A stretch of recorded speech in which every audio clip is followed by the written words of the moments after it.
খুব আনন্দের সঙ্গে জানাচ্ছি আজকে আমার চ্যানেলে আমি 400তম এপিসোড তোমাদের সঙ্গে শেয়ার করে নিচ্ছি।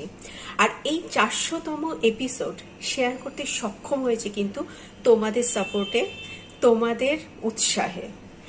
আমার পরিবার খুব বেশি বড় নয়, ছোট পরিবার, কিন্তু পরিবার তো সবসময় পরিবারের মতন হয়। আর পরিবার মানেই হচ্ছে সেটা বৃহত্তর ব্যাপার, সেটার সংখ্যা যত ছোটই হোক না কেন সেটা কিন্তু প্রত্যেকের কাছে একটা বৃহত্তর ব্যাপার।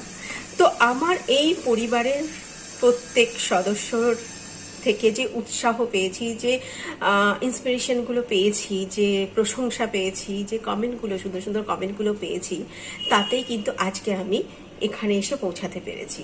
যদিও তোমরা যারা আমার খুব ক্লোজ, যারা আমাকে কাছ থেকে চেনো, তারা জানো আমি বিভিন্ন রকমের কাজের সঙ্গে ব্যস্ত থাকি, আর আমার বাচ্চাও ছোট। তো